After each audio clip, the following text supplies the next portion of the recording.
All right, let's get some reactions about this ministerial nominee submitted to the Senate. Let's head to Abuja. Markwe.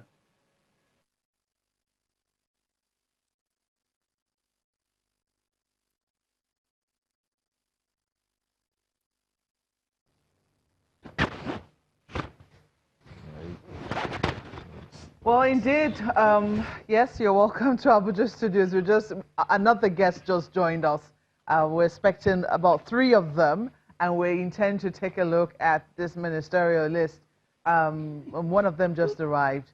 Now, we're still expecting one more. But right with us in the studio, we have with us Mr. Ibrahim Hassan, who's a member of the All Progressives Congress. He's also a former member of the Bauchi State House of Assembly. You're welcome to Sunrise Daily. Morning, thank you.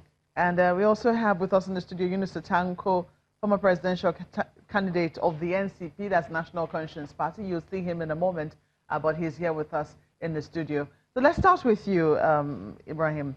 You have seen the ministerial list. Any surprises? Some people say, there was a joke that just went round this morning saying this is not the ministerial list, this is the campaign list. Well, jokes aside, but any surprises here? People say you shouldn't take 54 days to have brought this out. Mark, good morning to Nigerians, and let me use this opportunity to condole the management of Channels TV over the loss of your staff, the NYC member, during the Shiite clash here in Abuja. I think Nigerians must respect the fact that President Muhammadu Buhari was duly elected by a majority of Nigerians. He is the winner of the last general election.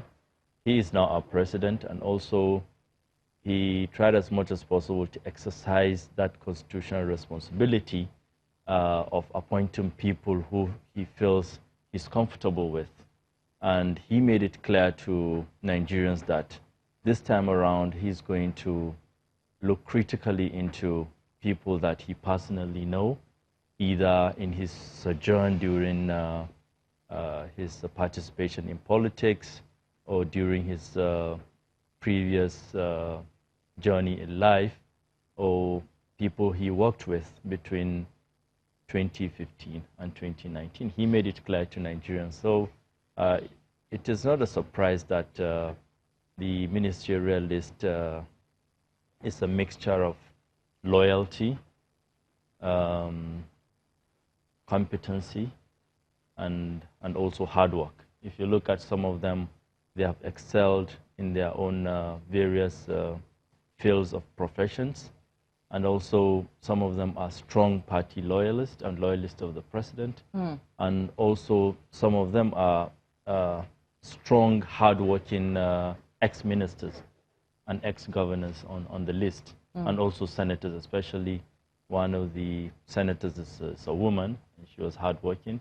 One of them is a former deputy governor in Plateau State. So it's a mixture of hard work, loyalty, and also, high level of professionalism. And so it's not a surprise that there are mixed reactions. Some people, the tradition in Nigeria is people want to see a lot of politicians on ministerial list.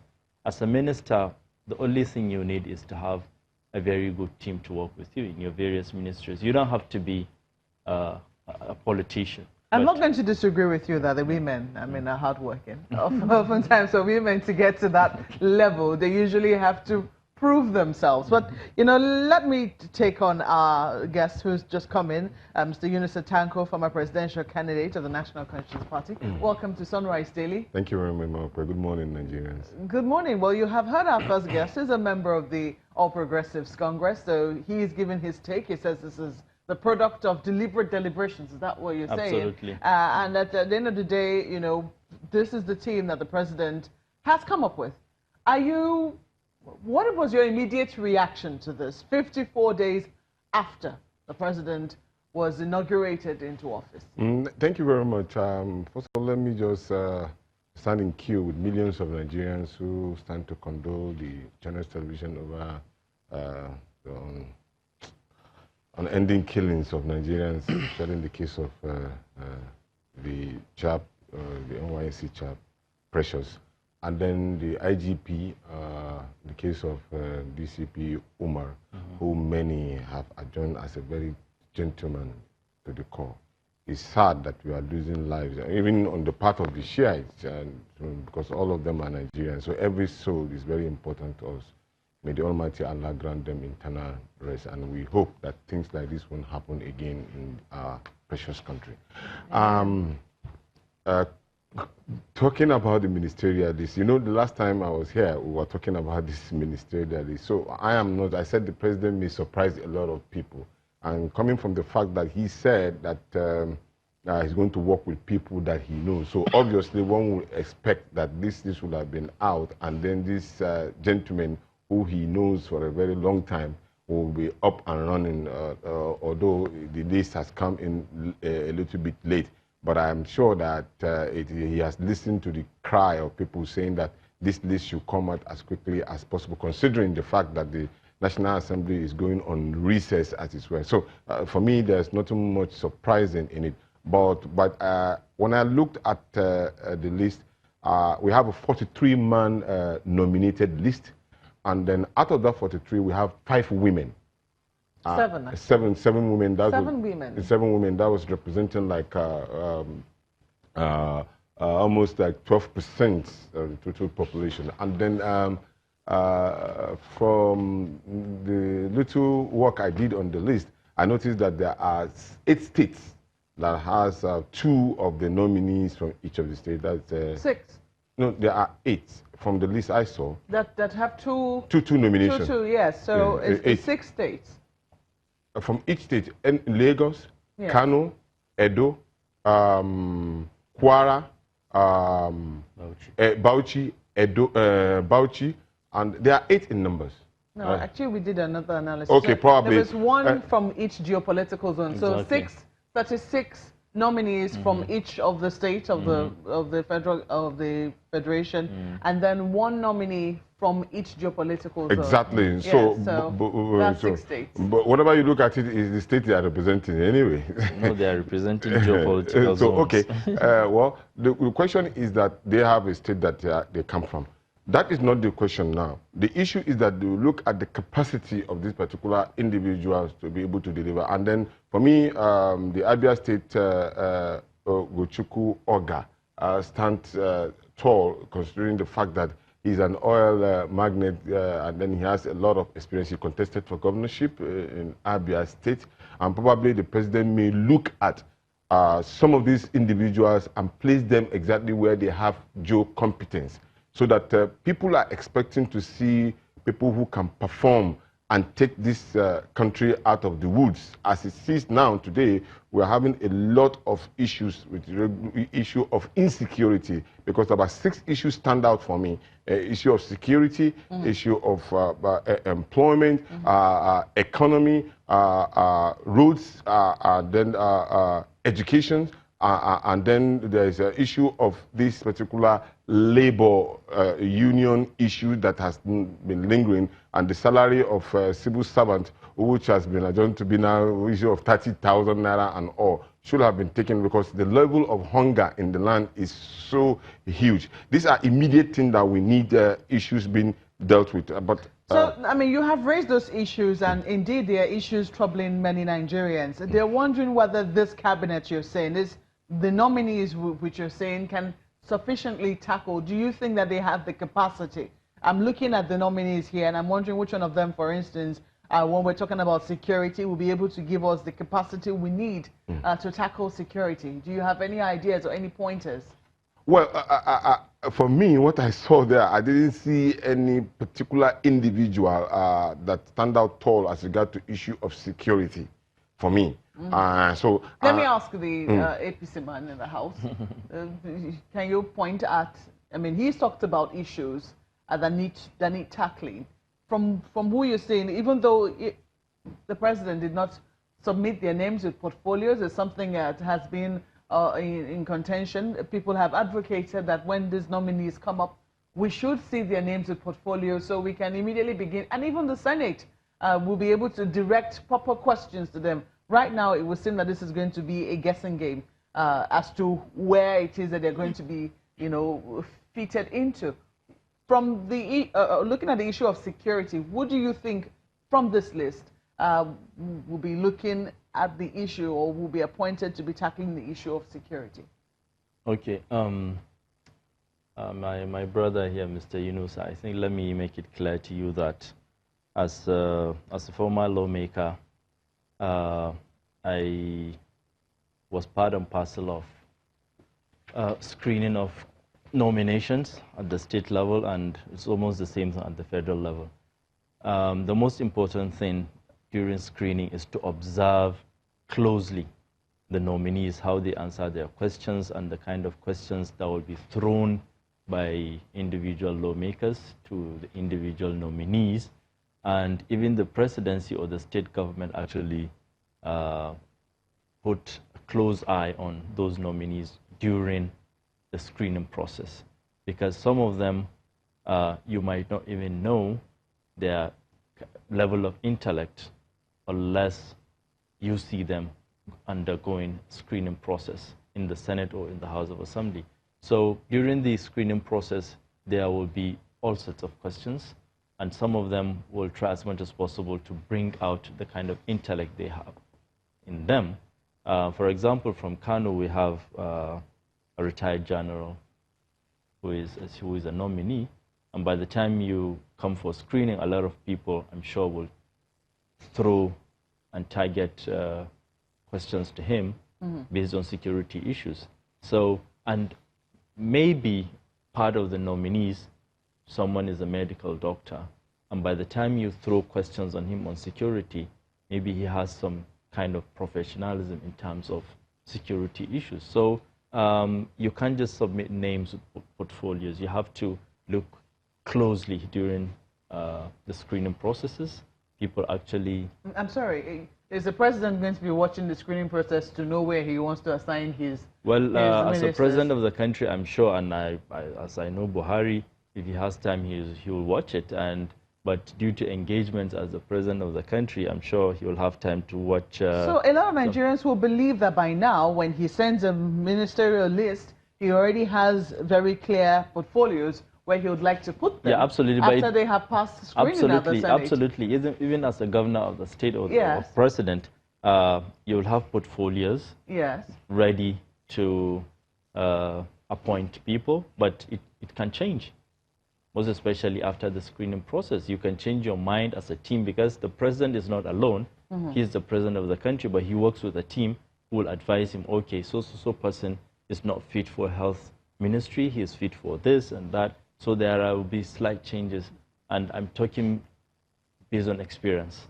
There are people you think are medical doctors, there are people you think they are engineers, they will come for screening, you'll think you'll take them to Ministry of Works, but after the screening process, by throwing questions and answers and deliberations between the lawmakers and the nominees, even we advise the executive sometimes to consider so person after the screening process for a certain position or ministry because of the way he conducted himself and reacted to some of the questions by the lawmakers. So we have to get this clear that, as I said earlier, the ministerial list is a mixture of loyalty, competency, and hard work.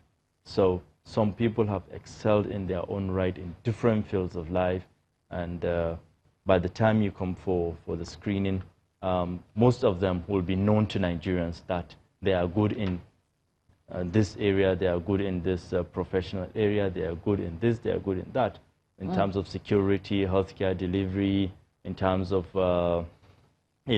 issues of, like, two most important issues we are looking at now as a government, which people from the opposition or the critics of the president don't actually talk about them, are issues of continental issues in terms of Africa. The president just went to Niger and signed the Africa Continental Trade Agreement, and also issues of recharging the Lake Chad is also on the table. So we need to discuss this kind of issues, apart from the security issues, health issues, apart from the poverty in the land, unemployment rate, issues of minimum wage. We look at Africa as a whole and how the president is actually representing us well in trying to consolidate the kind of economic integration of the continent. Well, you did say that this is a mix of performance, loyalty, and hard work. Yes. It's important to note that the ministers largely in charge of security, former Minister of Interior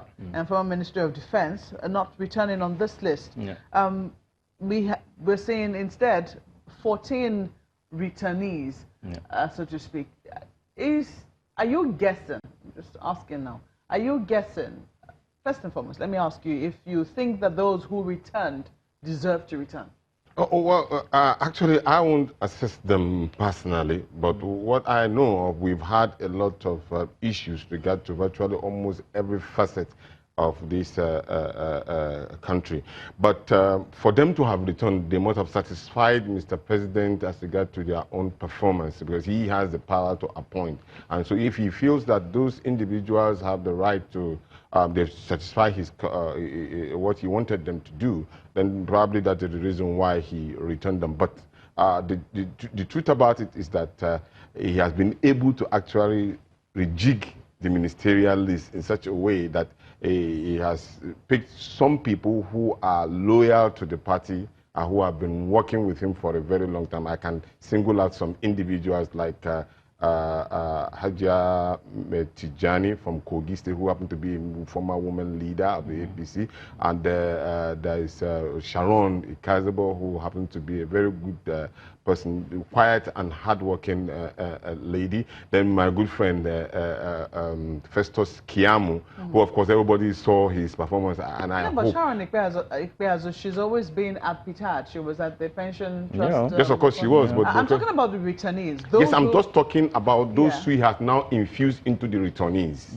Yeah. Okay, I'm talking about them in the form that that you know there have been a huge cry on the party level too that the president have not been able to appoint those who have worked with him for a very long time. So running back to that now, I think a lot of mixture of those individuals, and then clearly now we saw Festus Kiamu, for example. I wanted to say that I hope is the fact that this strategy that people use, let us work on this side so that when we get there we can really practice what you preach. This is a litmus test for a lot of them who have been crying that they have not been given opportunity to perform, to do something. So coming from those particular 14 that you mentioned that have been returned, is a case in which probably Nigerians, some may be satisfied with their performance. Particularly me, I have always said that I wanted to see people who have that capacity to fuse into, kind of redirect the situation, change the narrative in a very speedy manner. So the question is that, do we put these people in the right place? Just like he said that day in the legislative where he performed, they do screening and all. But of course, you only do screening. The president had the right to decide on who he puts into any position and all. So, but then we need to see these people, they have the capacity to turn around the situation based on these issues that we've already raised, which is a serious concern to every Nigerian. Well, let's go to Lagos now and take some questions from my colleagues. But before we go to Lagos, I think it's very important to mention that we're expecting the Deputy National Secretary of the People's Democratic Party, Emmanuel Agbo. I want to believe that he's on his way and hopefully will join us in the middle of this discussion. Gentlemen in Lagos, questions from you? Yes, I'd like to ask the two gentlemen that we have in the studio right there with you, Mokwe. There are some of the ministers that didn't return, and a number of them, people are like, what happened? Maybe that they probably deserve a second time or another chance to do something. While there are those who returned, and people are wondering why, because they didn't quite perform, the way they expected. Are you in any way shocked that any one of them didn't return? Are you in any way happy or persuaded that any of these people will actually do what is expected of them? I'd like you to take that, Yunus Atanko. Did you hear the question? No, I don't even, I can't. Oh my God. I didn't hear him. Apologies there. But he was asking if you were surprised, if you were, surprised that some ministers did not return. And for those who returned, are you happy? So to say, I hope I'm phrasing the question right, Ayo, that any one of them returned. Well, the truth about it is that it's not about being happy. We've always agitated for those who have competence. And look at the issue of power. Okay, let's start with any one of them. Are you surprised that any one of them did not come back? No, I'm not. I'm not. Quite a lot of them did not do much. In fact, they were not to say determine their capacity, but probably they were a little bit scared of the president in a certain way. They didn't do really much. A case in study, although I've said it that Babajide Rajafashola was burdened with about 3 ministries. And look at the situation of power as it is now. Probably if they can break that particular ministry into, but in particular, there are areas in which I know the president cannot do with some individuals without them. Like probably Romitimi Admichi, for example, the same Fashola that I mentioned. Then all of these particular individuals must show capacity that they are ready to really change the dynasty of this country to a better level. Unfortunately, the past minister who did not make it did not really perform between above par. And then so they needed to get some new individuals who can really get something new into the system, because what the campaign is in this particular is the next level. So we're moving from the old level to a new level. So the new level is what people want to see, and they want to see people who have that capacity to change within the twinkle of an eye. Power is increasing. We are creating more jobs for Nigerians. We are taking care of the issue of insecurity as an instantaneous matter. We need to see somebody who has the capacity to put up a blueprint on the ground to really show that, yes, we can take care of the insecurity matter that concerns everybody now, because everybody is involved. These are the salient issues that need to be tackled. And so if those who are returning, probably they have some areas, gray area they did not do well, they want to improve on, and Mr. President is giving them another opportunity to rediscover themselves. Fine and good. But we want to see those who have that capacity to really make this country better as the case is. Okay. You want to? I saw you shaking your head. Yeah, I strongly disagree with his position, saying the ministers that were not returned is due to their non-performance. As a president, it's his prerogative to choose whoever he wants to choose based on what he saw in them, and this is democracy. If you have one term with a person, you might decide to move into another place and replace him with another person. You know, but before you respond fully to that question, I would like to, let's take it from the criticism that trails the president's appointment of his cabinet in the first term. He first and foremost took 6 months. People said, you know, that's way too long to nominate people who they thought he could have appointed the following day he entered office.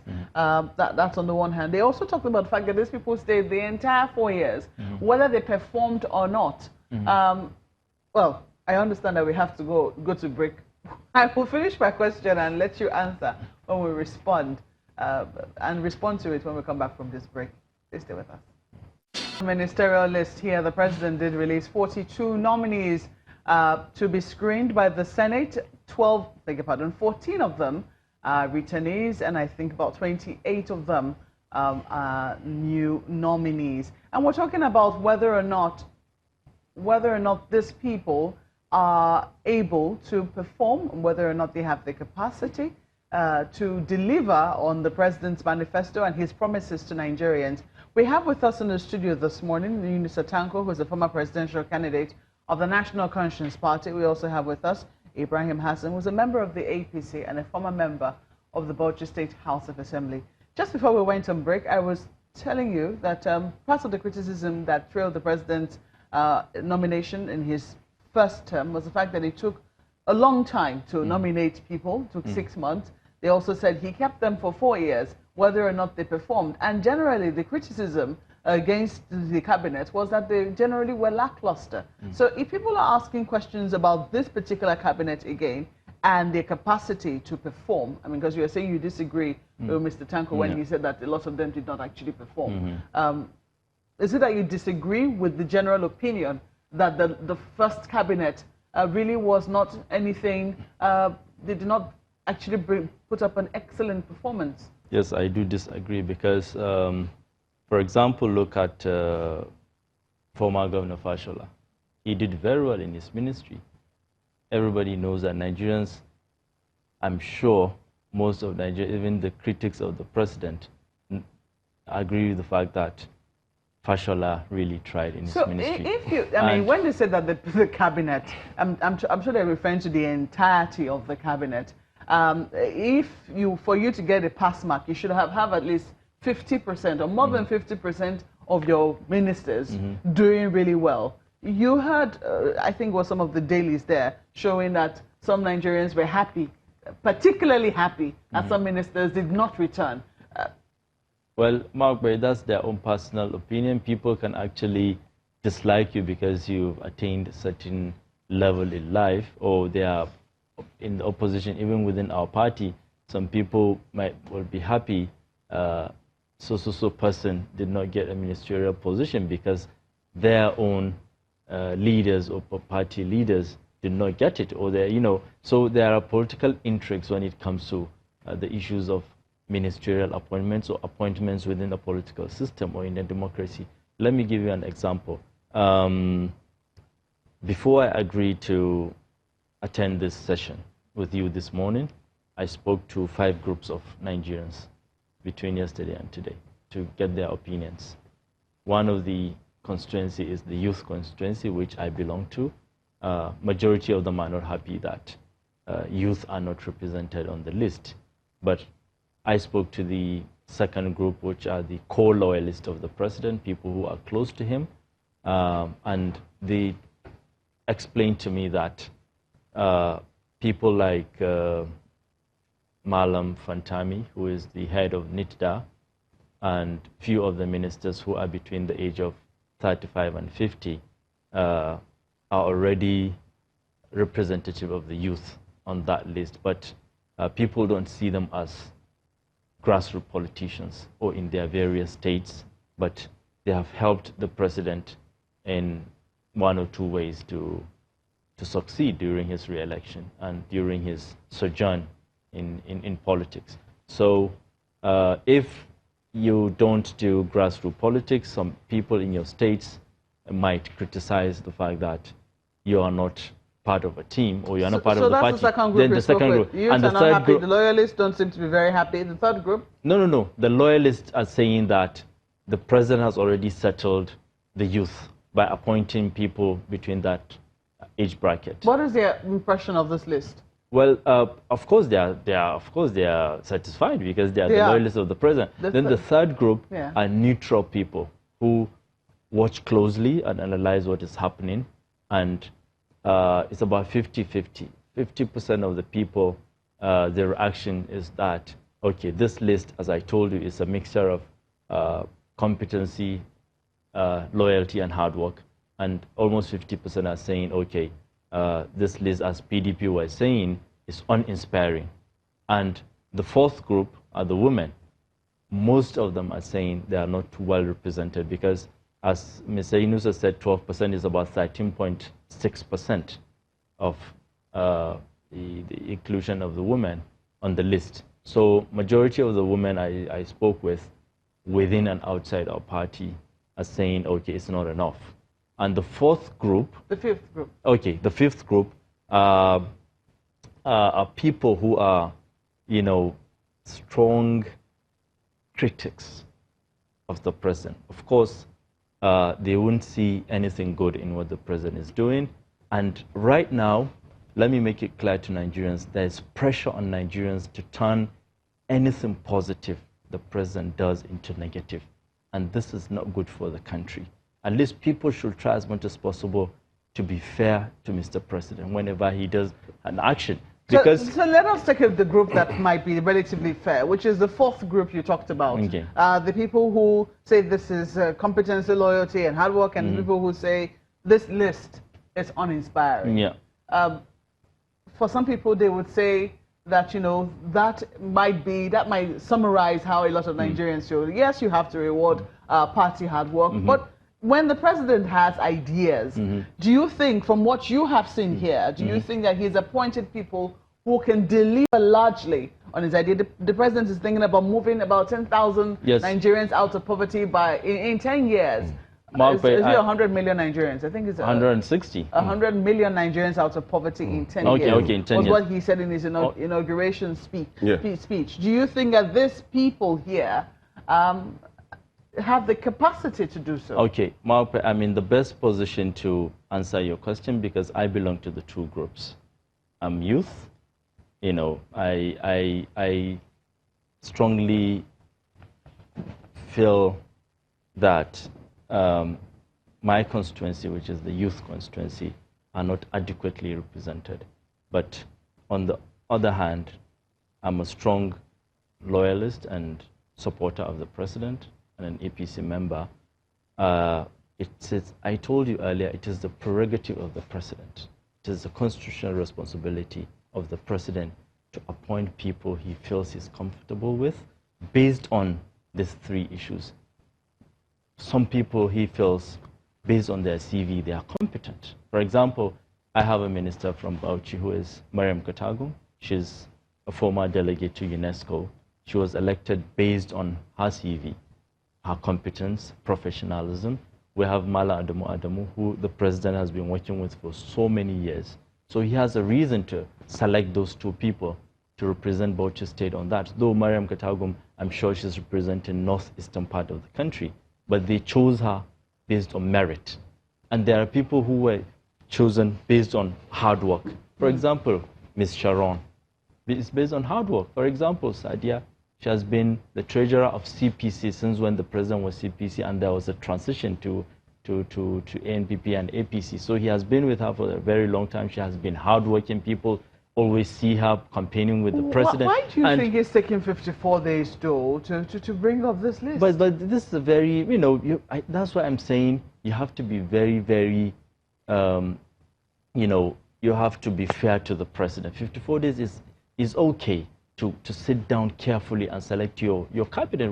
Why are we in a rush to just appoint ministers? Ministers are not... This country... Yeah, of course, we are not in a rush. What we need... And leadership. Yeah, of course. You say we're in a rush? We're in a rush. It's a country of young people... Absolutely. ...who should be in That's a why hurry. I'm saying there's a pressure on Nigerians from every corner to turn any positive move of APC as a party and the president into negative. Let us look at it a little more objectively. Just the other day, our in-house data analyst, Babajide Ogunsanwo, did an analysis of how long it usually takes presidents since we returned to democracy, or even I think even did before we returned to democracy, when we used to, in the Second Republic, for instance. I think he did an analysis from that time up till now, how long, on the average, how long it's taken presidents to appoint a ministerial list. And President Buhari takes the cake in terms of... 54 days isn't up to 2 months, right? 54 days is almost 2 months. Almost, but usually, it's not up to. I think the longest we have had before now is about 39 days. Until, you know, he came in his first term, and then we had 6 months. And then the second term, 54 days. Okay. This term, let me even tell you, we need to discuss this, I think, during our discussions. We term this next level as a legacy term. So that's why the president is saying he's not going to rush in selecting people he's going to work with, because this is his last term as a president, and this is a legacy term. He wants to leave a legacy. He wants to work with people that will take this country to the next level, and that is why there's a mixture of those three things I told you: competency, professionalism, capacity, and hard work. So these are people that can actually sit down with the president comfortably without any kind of psychophancy, and I forgot to mention, we try as much as possible as a party or as a government to avoid appointing people who in the long run will be ambitious. Yeah, it's very, very, very, very... Ambitious, how do you mean? Because you can appoint people, and by the time they stay 1.5 years in office, they'll start thinking of contesting for gubernatorial, senatorial positions, and they won't even concentrate on helping the president to actualize his own development plan, which we term as Next Level. Okay. So this team of people will actually consolidate that idea of Next Level, our plan to move the country to the next level, tackle issues without distraction, because most of the time, let me the distraction comes from people who are ambitious. I mean, you've talked about people who are ambitious. Well, Yeah. let's see how that pans out. Well, let's take, I think that our colleagues in Lagos, my colleagues in Lagos, have another guest waiting. Well, gentlemen, you have heard from our guest there, Mr. Yusuf, who was on the line there. He is not very inspired by this list. He agrees with his party that the list is colorless. He even says it's a mild way of putting it. I know that first and foremost you will have a response to that. Absolutely. So let's quickly take your response. Yeah. I think I heard him very well, what he was saying, that the list is uninspiring, but I need to make it clear to Mr. Yusuf that we're just going around the same cycle. But I agree with him, though he's from the PDP, that the current crop of ministers and the team of the president should really concentrate on economy and security of this country. As a member of APC, these two issues are really disturbing. I know, I need to admit that. I'm sure the president is doing his best to see that he has consolidated most of these issues in his legacy term, which is now till 2023. And I agree also that we need a very strong, dedicated, competent person to head ministries that will be in charge of our economy and security. Because security is not about a minister. He raised something which some Nigerians might agree, you might agree, you might not agree, but it's no less important. He talked about a minister in charge of national unity. Well, that is this is a duplication of duties. There are so many institutions, parastatals, and organizations that can take care of those issues, and that is the main purpose of the parliament.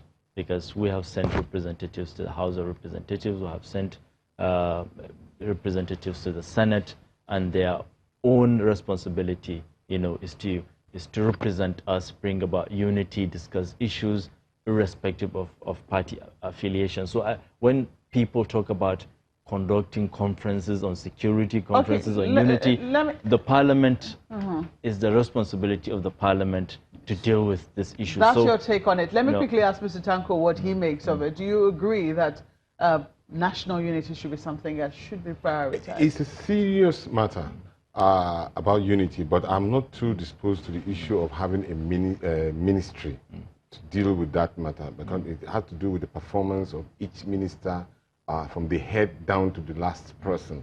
I'm happy now that Hassan, right? Honorable Hassan is now coming to terms with reality by agreeing with some of the issues that I raised earlier on. Because you cannot in any way justify a minister from a state, and that particular state killing has been ongoing, unabated for a very long time, and you say that person did perform? You cannot in any way compare the fact that our roads are death traps and you say probably some of those particular ministers have performed. You cannot in any way justify the fact that we have serious issue with electricity and power in this country. So these are issues that, so when we talk Nigeria. We don't talk about, it's good, sometimes we defend some of our political parties and all of those ones, it's good. But then when it comes to reality check, we need to call a spade a spade. It's a fine place to leave it, gentlemen. We're totally out of time. We have to thank both of you for coming on Sunrise Daily. Yunus Tanko, former presidential candidate of the National Conscience Party, and Ibrahim Hassan is a member of the APC and a former member of the Bauchi State House of Assembly. That's it for the segment. Sunrise Daily continues in a moment. Please stay with us.